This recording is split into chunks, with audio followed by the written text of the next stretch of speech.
Top 1. Roman concrete. In 1980, while inspecting the ruins of an ancient harbor off the coast of Baiae, a team of Italian marine archaeologists made a strange discovery.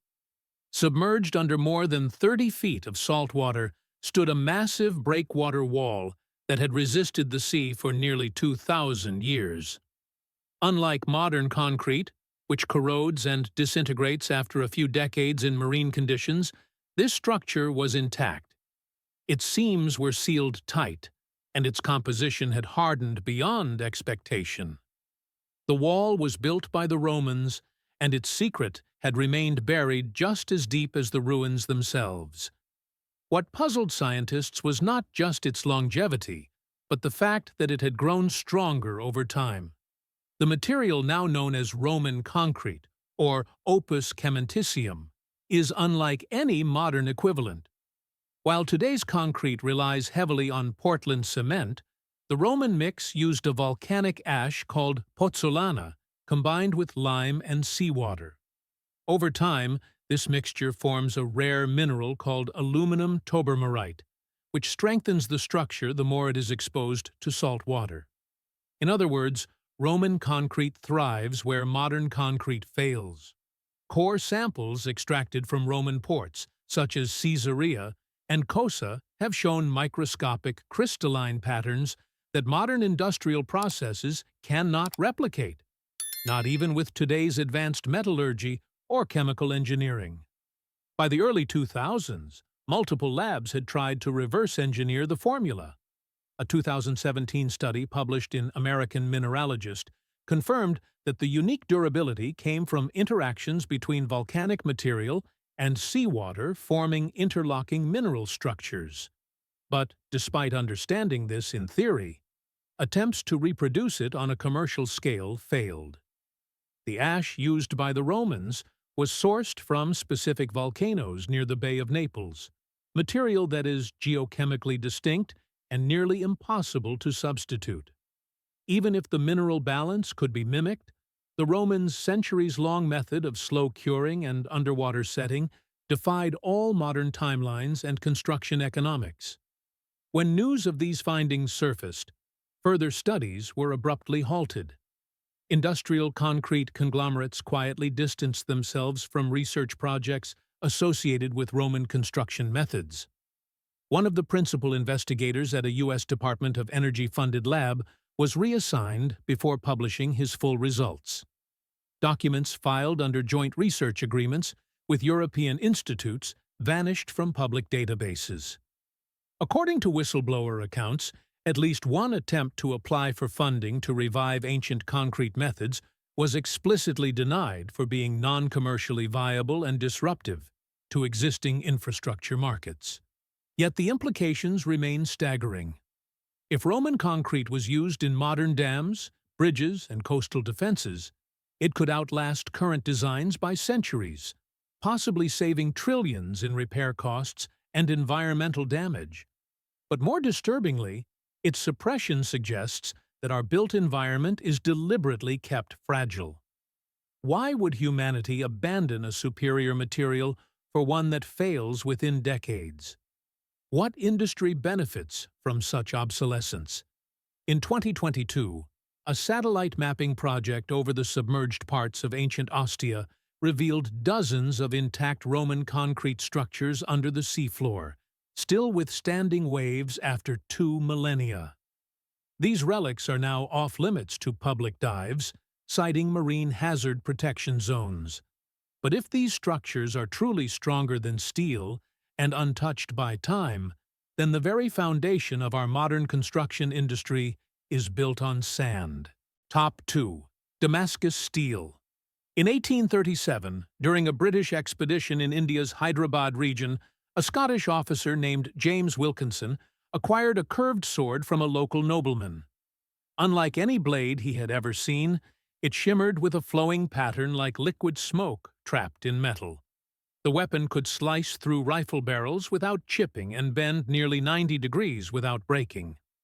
Though its age was uncertain, local legend claimed it was forged centuries earlier, using a technique now forgotten. The officer sent it to London for analysis. Metallurgists marveled at its flexibility, strength, and beauty, but no one could explain how it had been made. That sword was an authentic artifact of Damascus steel, and its mystery continues to baffle scientists to this day. Damascus steel, known historically as woots, originated in India and spread through the Middle East by the 3rd century CE. These blades were legendary in the Islamic world and feared during the Crusades. Their signature feature was the damask pattern, intricate waves and swirls etched into the blade, not from decoration, but from within the metal itself. These patterns were the result of carbon nanotubes and carbide structures formed during the forging process, giving the steel its unparalleled strength and resilience. But modern metallurgists cannot replicate these microstructures with any consistency. Despite using electron microscopes, laser cutters, and high-carbon alloys, the original production method involved smelting iron ore with plant-based materials in sealed crucibles, a low-oxygen environment that allowed precise carbon absorption. This created ingots of ultra-pure steel, which were then repeatedly heated, hammered, and cooled using a rhythm that remains unknown. The slightest deviation in temperature, humidity, or forging time ruined the process. Equally enigmatic was the source of the raw materials. Some scholars believe the ores used contained traces of vanadium and molybdenum naturally present in certain mines in southern India, which are now depleted or geologically altered.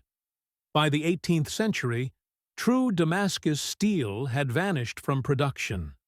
European attempts to reproduce it, even with captured blades as references, failed consistently. Modern recreations using powdered metallurgy or acid etching can mimic the surface appearance, but lack the internal latticework and mechanical properties of the originals. In 2006, a German research team identified carbon nanotubes in authentic Damascus samples, a nanostructure only recognized in science a few decades ago. But they could not reproduce them in a laboratory without artificial environments. How did ancient smiths, without microscopes or theoretical chemistry, create such advanced material at scale? Some believe the technique was deliberately lost. As colonial powers suppressed indigenous technologies and monopolized metallurgy, the oral traditions of Wootz forging were disrupted. The last known master forgers either died without apprentices or were co-opted into colonial armies, forced to adopt European steel standards. Others point to the destruction of trade routes and the decline of specific guilds following the British conquest of Mysore, effectively cutting off knowledge transmission. Few written records exist, and those that remain are vague or metaphorical, referring to breathing flames and singing iron rather than measurable data. If the real process of making Damascus steel could be revived, it would revolutionize modern weaponry, aerospace materials, and surgical instruments. The ability to forge steel at ambient temperatures with embedded nanostructures would render many modern factories obsolete. Is that why no serious funding exists for Wootz revival projects?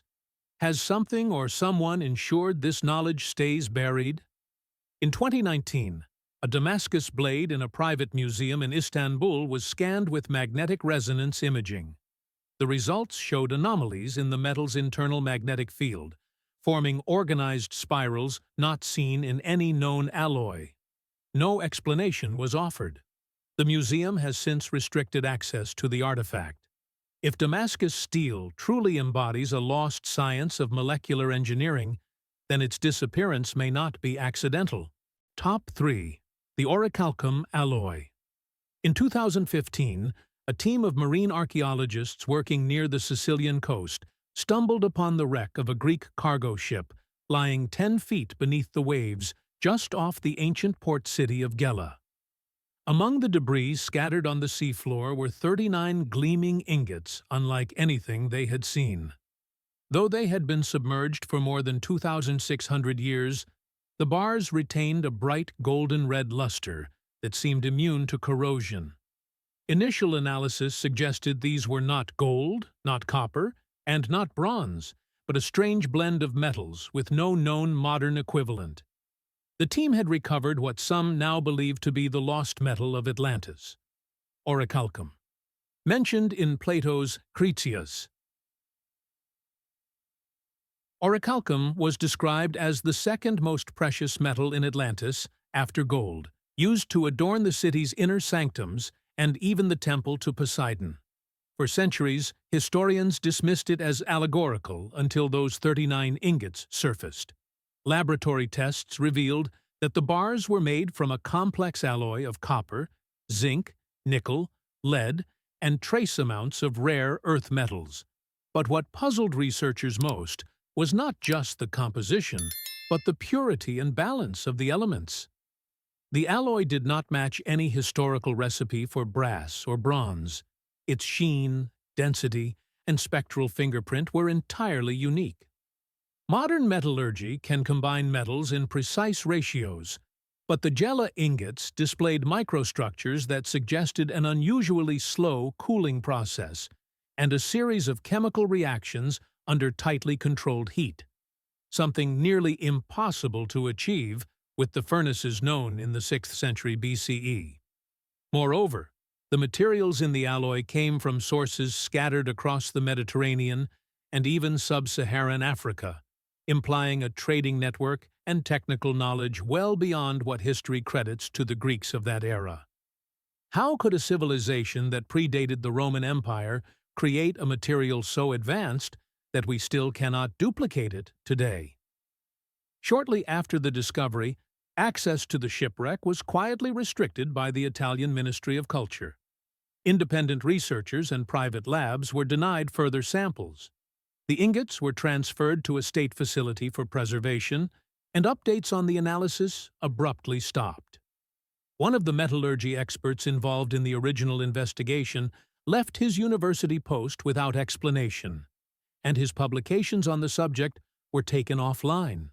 Some whispered that orichalcum's rediscovery posed a threat to official timelines of metallurgy, or worse, that the alloy held industrial properties yet to be revealed.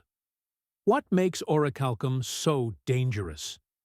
Beyond its visual appeal, researchers suspect the metal exhibits unusual conductive properties. A brief electromagnetic test performed during initial analysis revealed irregular resistance patterns, hinting at possible use in energy transmission or signal shielding, properties highly sought after in aerospace and military industries. Could this be why further testing was halted? If so, then orichalcum is not merely a relic. It may be a technology. In 2021, a leaked report from a defense contractor mentioned experimental alloys being benchmarked against historical samples of uncertain origin, including one labeled OCLA. The contractor refused to comment, and the document vanished after a copyright claim. No further mentions of orichalcum have appeared in mainstream science publications since. If the Gela ingots truly represent a forgotten science of material fusion, one capable of resisting time, salt water, and even electromagnetic interference, then the boundaries of what ancient civilizations knew may be far wider than we are allowed to believe. Top 4. The Mesopotamian lenses. In 1850, during the excavation of the ancient Assyrian city of Nimrud in northern Iraq, British archaeologist Austen Henry Layard unearthed a peculiar object buried within the ruins of a temple. It was a small, oval-shaped piece of rock crystal, perfectly smooth with a convex curvature and an uncanny clarity. At first dismissed as a decorative item, further study revealed it was ground and polished to optical precision, functioning exactly like a modern magnifying lens. Layard had unknowingly rediscovered what is now called the Nimrud lens, and, with it, one of the oldest optical devices ever found.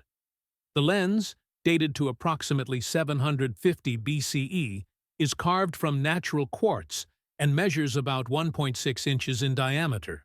It produces 2x to 3x magnification and exhibits an intentional biconvex shape, something that requires not just craftsmanship, but knowledge of how light behaves when refracted. Yet this was not an isolated case. Since the discovery of the Nimrud lens, similar polished crystals have been unearthed across Mesopotamian, Sumerian, and Babylonian sites, often dismissed as jewelry or ritual objects. But under closer inspection, many of these artifacts show optical properties too precise to be accidental. In 2007, researchers at the University of Geneva re-examined 13 such lenses using laser interferometry and found that several match the curvature needed for controlled focal lengths. These findings suggest not only an understanding of lens making, but also possible applications in astronomy, precision carving, or even surgery. This raises a difficult question. How did civilizations over 2,700 years ago achieve a level of optical engineering thought to belong only to the Renaissance? Conventional history holds that lens making for visual enhancement began with the Greeks, and optical instruments like the telescope didn't appear until the 17th century. Yet cuneiform tablets from the same era as the Nimrud lens contain star charts with surprising accuracy, including depictions of planetary motion and stellar anomalies invisible to the naked eye. Could Mesopotamian astronomers have used lenses to observe the skies? If so, it would overturn centuries of assumptions about the origins of science. Despite their potential significance, most of these lenses remain locked away in museum vaults or misclassified in artifact archives. Requests to reclassify them as scientific instruments rather than religious items have been repeatedly denied. In 2012, a visiting optics expert from a German research institute was barred from scanning a collection of Mesopotamian crystals at the British Museum after raising questions about their possible magnification properties. The official reason cited was preservation concerns, but no such restriction existed for other quartz-based artifacts. What might these ancient lenses have been used for? Some theories suggest the Mesopotamians could engrave microscopic inscriptions or construct precision tools. Others speculate they were components of a larger optical device now lost to time. A few radical voices even propose they were used in communication, focusing light over long distances like primitive lasers, a claim dismissed by mainstream academia but never experimentally disproven. Satellite imagery of desert dig sites in modern Iraq shows several patterns of stone alignment resembling sundials or optical arrays. These areas have since been declared restricted zones by government and military authorities, citing heritage protection. Though no public research has occurred there in over a decade, if the Mesopotamian lenses represent a suppressed chapter in the history of optics, then humanity's timeline of discovery may not be linear at all. It may be cyclical, with knowledge gained, lost, and quietly buried under sand and secrecy. Top 5. Egyptian Antibacterial Gold Powder. In 1924, while cataloging artifacts from the tomb of the high priest Ankh-Hor, archaeologists at Saqqara encountered a layer of gold dust covering the inner wrappings of his mummified body. At first, it was assumed to be symbolic, part of the wealth and divine association often attributed to Egyptian burial practices. But under microscopic analysis at the Cairo Museum's early conservation lab, something unexpected emerged. The particles were far finer than any known ground metal, nearly uniform in size, and displayed properties that defied the limitations of ancient metallurgy. What began as a decorative feature soon revealed signs of something far more sophisticated and troubling. Samples of the gold dust were later reanalyzed in the 1990s using scanning electron microscopes at the University of Tübingen in Germany. The results showed nanoscopic flakes of gold, each less than 50 nanometers in diameter, with a protective coating of an unidentified organic compound. Even more perplexing, the gold particles exhibited broad-spectrum antibacterial properties. When tested against colonies of E. coli and Staphylococcus aureus, the flakes eliminated over 99% of bacteria within minutes.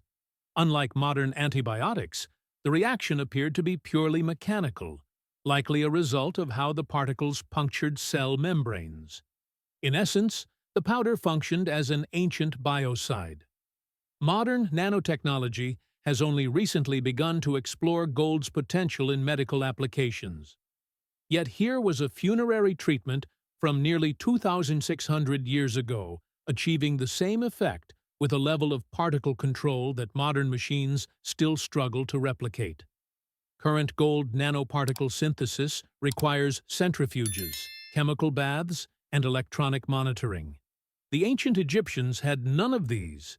So, how did they achieve a uniform particle size distribution at the nanoscale? Some believe the secret lies in biological processes lost to time. Pollen from rare desert plants was found within the wrappings, suggesting an organic origin for the binding compound. Could Egyptian embalmers have used plant enzymes to break down gold into nanoform and then stabilized it with proteins or resins?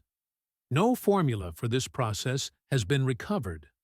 No known texts describe it, but the chemical signatures suggest a reaction that modern science cannot reproduce outside lab conditions. After the initial discovery, the powder samples were quietly removed from public display.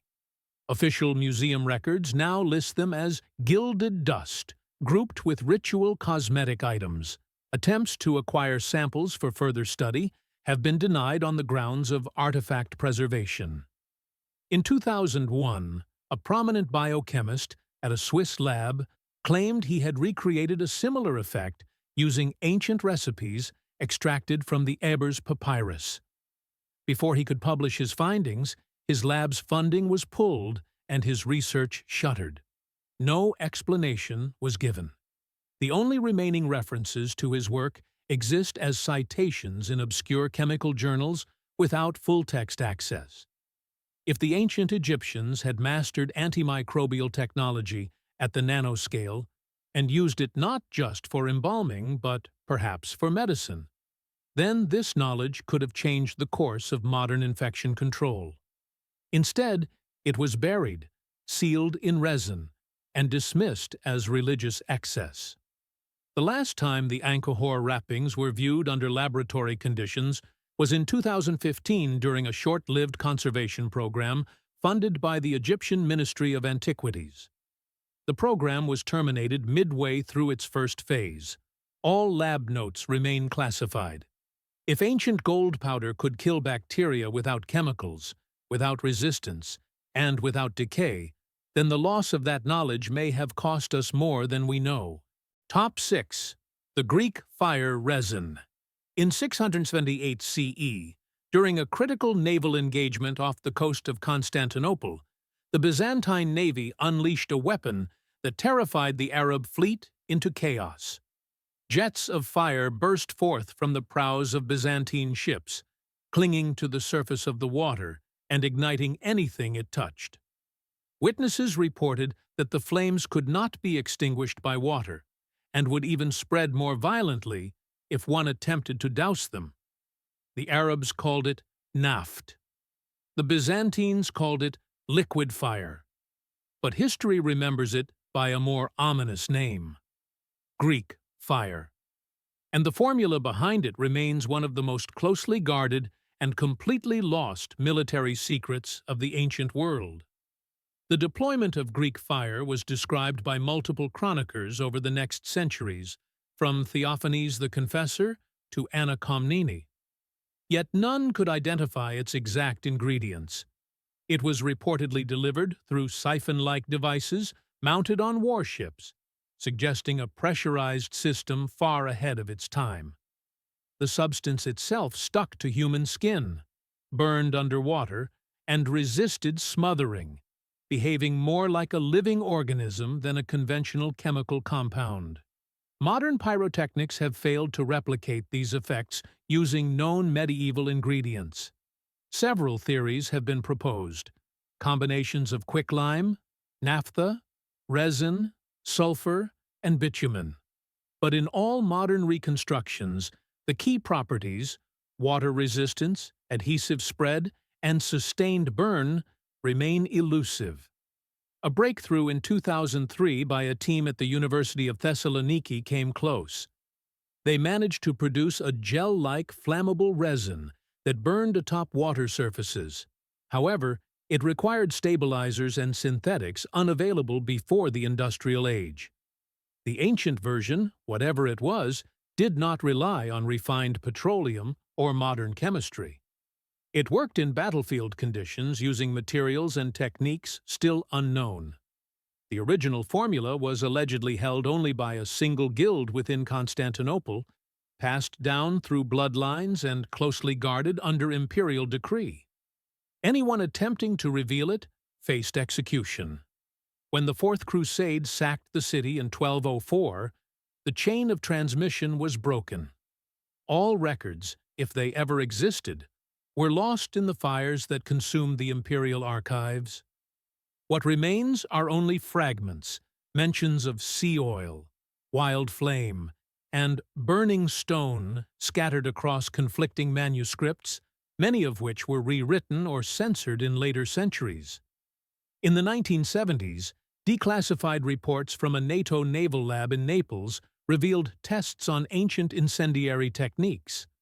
One entry mentioned an organic phosphorus derivative extracted from historical sources, which reportedly ignited on contact with seawater.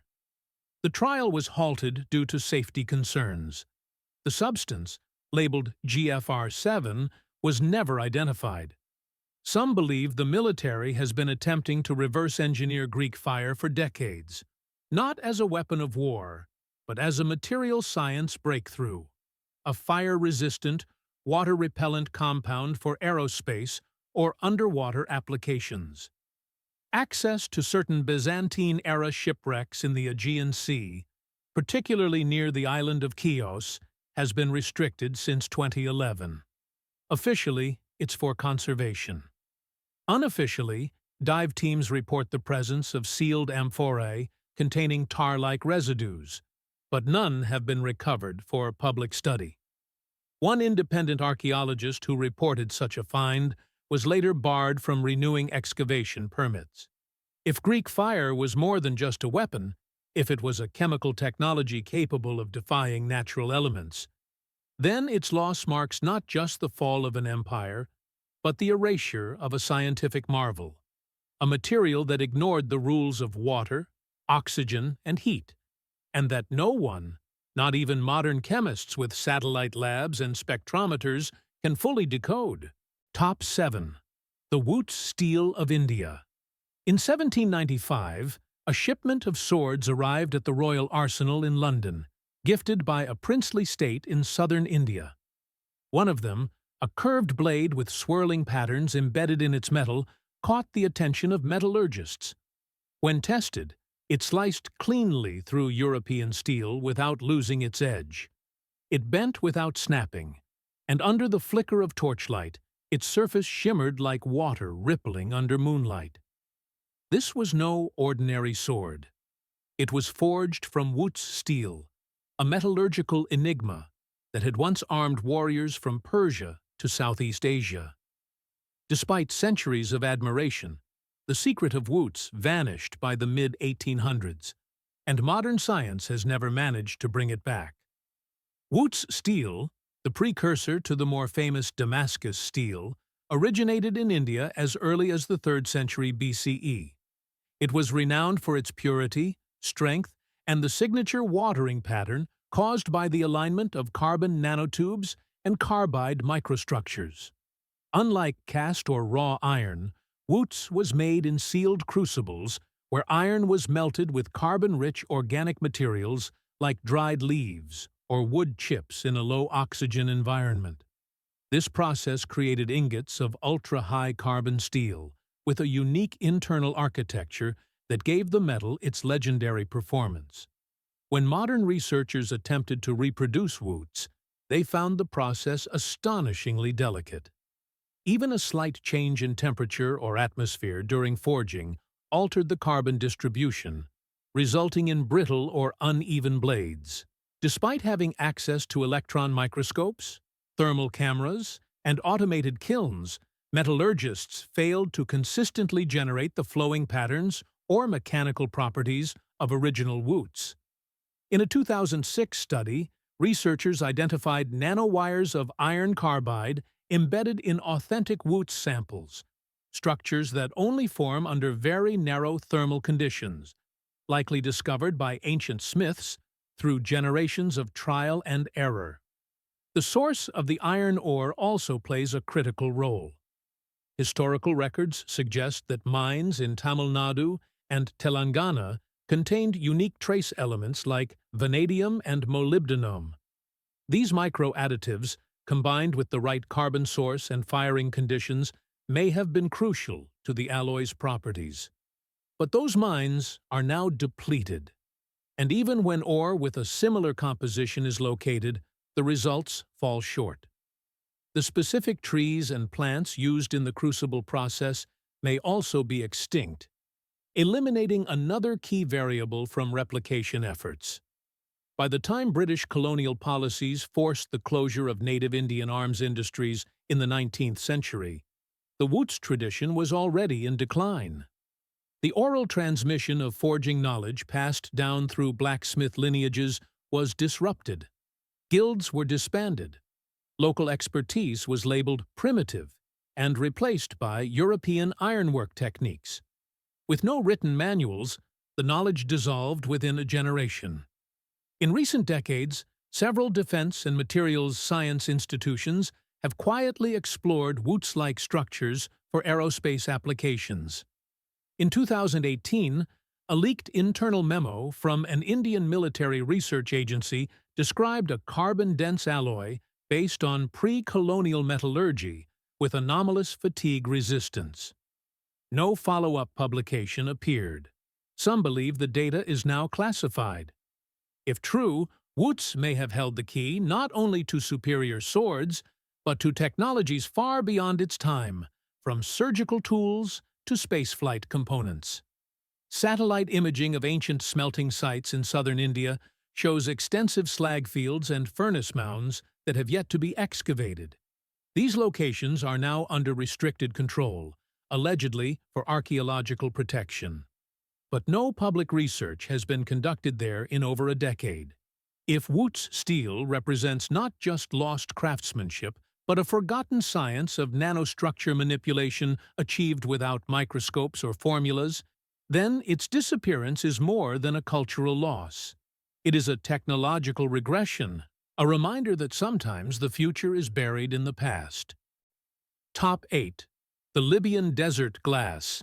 In 1932, during an expedition across the Great Sand Sea bordering western Egypt and Libya, British geologist Patrick Clayton stumbled upon scattered shards of pale yellow-green glass shimmering beneath the sun. The fragments were oddly shaped, razor-sharp, and unnaturally smooth, unlike anything formed by wind or erosion.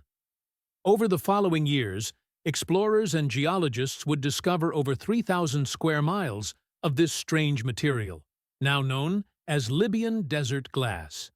But nearly a century later, scientists still cannot agree on how it was created, or what cataclysmic event could have produced temperatures high enough to form it. Libyan desert glass is almost pure silica, over 98%, and displays a clarity and consistency rivaling the highest-grade optical glass used in precision instruments. To melt quartz sand into glass, temperatures must exceed 3,000 degrees Fahrenheit. No volcano exists in the region. There are no signs of lava flows, magma tubes, or geothermal vents. Even more puzzling, there is no impact crater nearby, ruling out a traditional meteor strike as the source.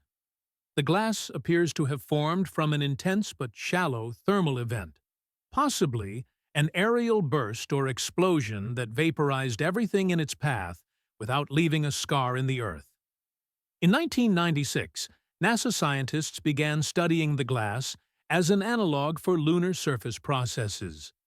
One theory suggested that the glass could have been formed by a comet airburst similar to the 1908 Tunguska event, where a cosmic body detonates in the atmosphere, generating immense heat without touching the ground. But even this hypothesis fails to explain the uniformity of the glass or the presence of microbubbles and rare high-pressure minerals like cristobalite and le chatelierite, which require both intense heat and compression. What deepens the mystery is the context in which this glass has appeared historically. A scarab carved from Libyan desert glass was discovered in the breastplate of Pharaoh Tutankhamun's burial mask, suggesting that ancient Egyptians valued the material not only for its beauty, but for its supposed mystical or technological properties.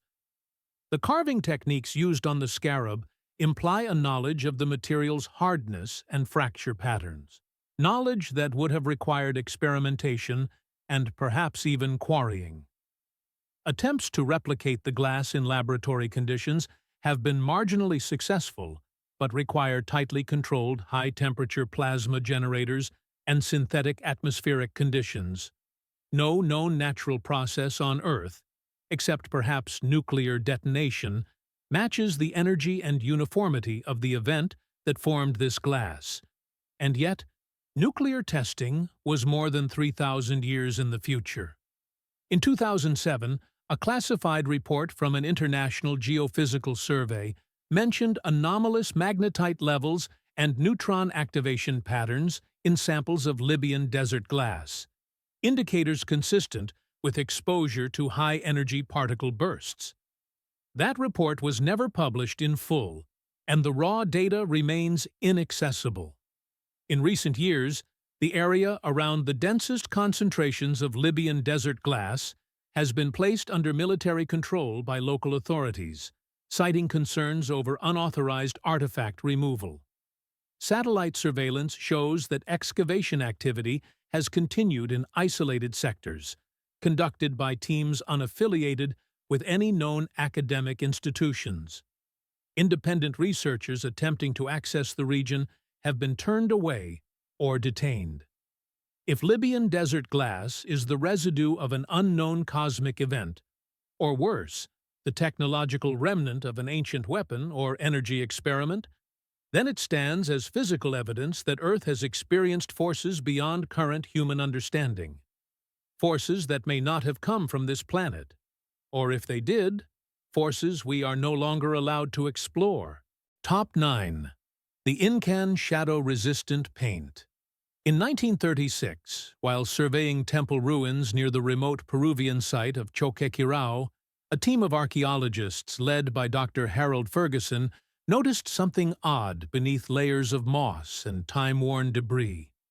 The inner walls of a sun shrine, exposed to harsh, high-altitude sunlight and seasonal rains for centuries, still bore faint but vivid traces of crimson, ochre, and blue. Unlike typical mineral pigments, which fade or flake over time, these colors had bonded seamlessly with the stone, their hues almost untouched. Initial samples sent to Cambridge for analysis stunned researchers. The paint had not degraded. It had resisted not just weather and moisture, but even ultraviolet radiation. The ruins were coated in a compound that modern materials science could neither replicate nor fully explain. The chemical structure of the pigment, later named Andean Compound Red 5, was unlike any known paint or dye from pre-Columbian America. It consisted of organic and inorganic binders suspended in a silica-based matrix, but with a twist. Embedded in the pigment were microscopic particles of biogenic silica, glass-like structures derived from plant ash that diffused incoming sunlight in a way that prevented color degradation. Essentially, the paint neutralized UV exposure. Under electron microscopes, these particles resembled nanoprisms precisely spaced as if engineered. Further complicating the mystery, the paint also showed resistance to microbial growth. Fungal cultures could not penetrate the film even under high humidity conditions. The binder appeared to contain enzymes or alkaloids derived from local flora, possibly processed through methods lost to history. Indigenous oral tradition hinted at sacred sun plants used by Incan priests to create protective coverings for temples, but no such recipe exists in preserved records or codices. The preservation effect of this coating remains unreplicated by any modern formulation without synthetic polymers. In 1981, a joint project between a Swiss paint manufacturer and Peruvian cultural authorities attempted to recreate the pigment using only natural substances found in the region. The project ended in failure after 2 years. Shortly afterward, several samples of the original paint layers stored in Lima's National Archive were reported missing. An internal investigation concluded administrative error, but the case was quietly closed. The lead researcher resigned and left the country. Satellite imaging in 2010 revealed other Andean structures with similar residual coloration, particularly in sites not open to the public, such as Pumaquiri and parts of the Vilcabamba corridor. These zones have since been sealed off for cultural conservation, with no further access granted to independent researchers. The Peruvian Ministry of Culture has denied requests to release spectral imaging data or pigment samples from these locations. Why would a civilization with no access to synthetic polymers or modern optics create a paint capable of outlasting even the most advanced modern coatings? Some believe the Incas inherited knowledge from earlier cultures, perhaps even from pre-flood civilizations that had mastered nanostructured materials. Others point to the solar cults of the Andes, suggesting the paint was part of a broader system of light manipulation and sacred geometry. A few fringe researchers even speculate on energetic properties, theorizing the pigment acted as a solar capacitor, though no mechanism has ever been demonstrated. In recent years, rumors have surfaced of military-grade paint formulations being developed based on recovered data from Choqquequirao. These coatings are said to resist thermal imaging and UV-based detection systems. None have been acknowledged publicly, yet the enduring color on those ancient stones remains silent, unyielding, and untouched by time. If the Incas truly created a paint that resists sunlight, moisture, mold, and decay without modern chemistry, then we are no longer looking at primitive artisanship. We are staring at the ghost of a science that should not have existed. Top 10. The Chinese Flexible Glass. In 14 CE, during the reign of Emperor Wang Mang of the Qin dynasty, a craftsman appeared at court bearing a gift so strange it was recorded in multiple imperial annals. He presented a drinking cup made from what he claimed was flexible glass, a material that did not shatter when dropped, but instead dented and could be reshaped with a small hammer. The emperor was intrigued and asked how it was made. When the artisan refused to reveal his process, Wang Mang ordered his execution and had the workshop destroyed. That decision erased the only known attempt to introduce flexible glass into the ancient world and left behind a mystery that has haunted material scientists ever since. The story appears in several historical sources, including the Book of Later Han and writings from the Eastern Jin dynasty centuries later. Some historians dismissed it as apocryphal, but in 2012, a curious link emerged when modern tech companies announced the development of ultra-thin flexible glass for touchscreens and solar cells.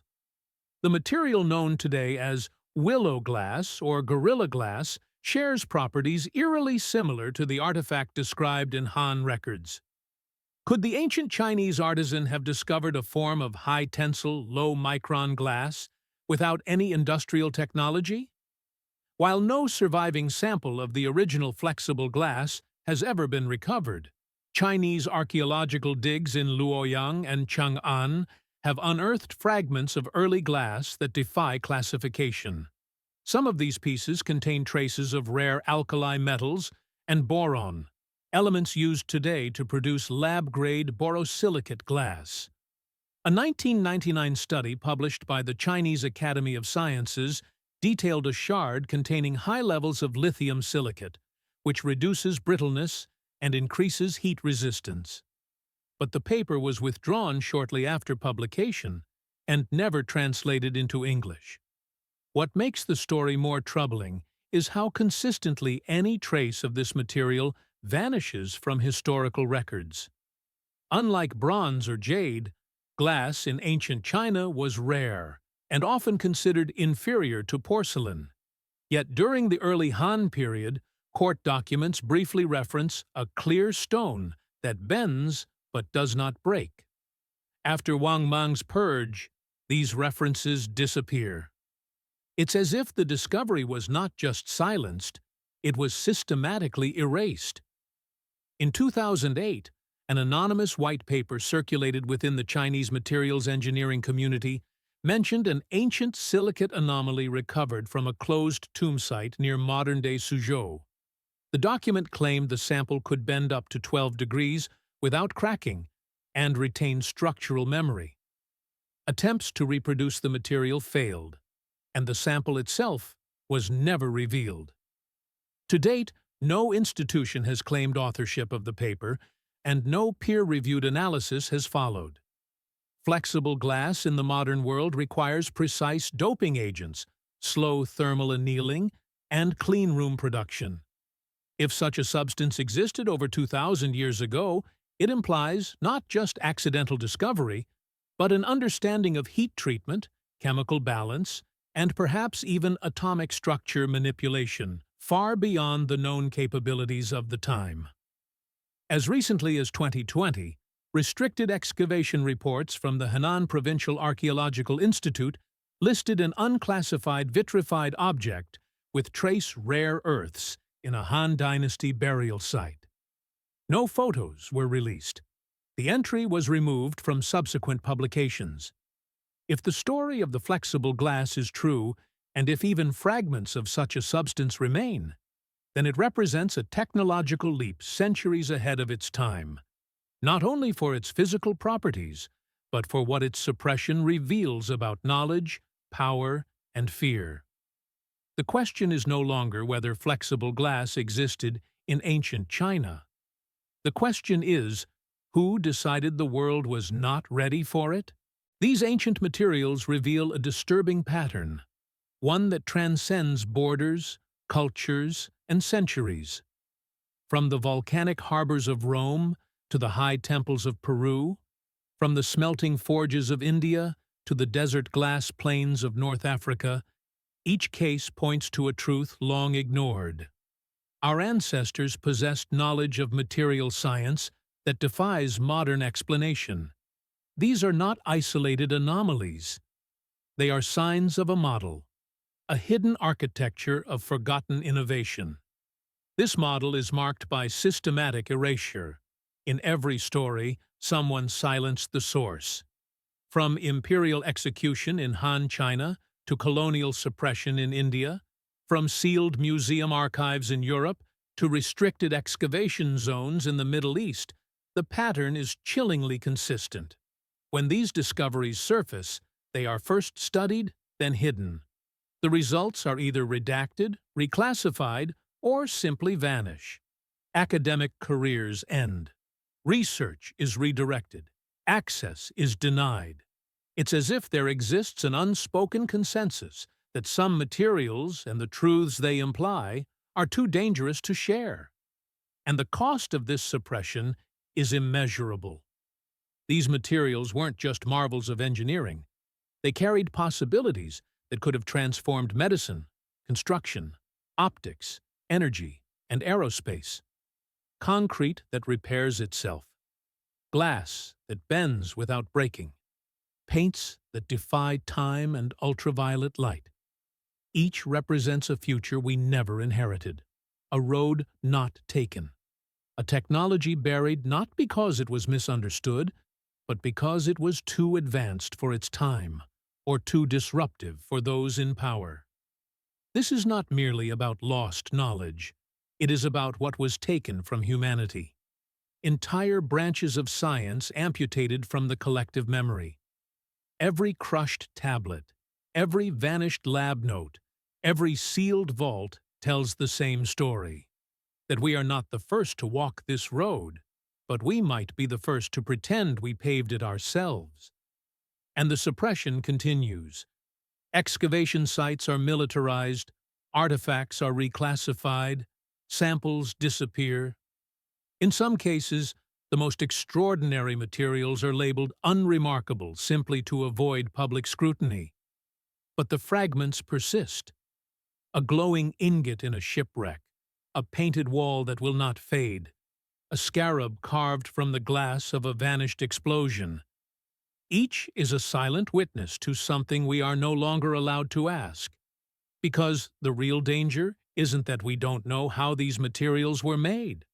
The real danger is that someone does.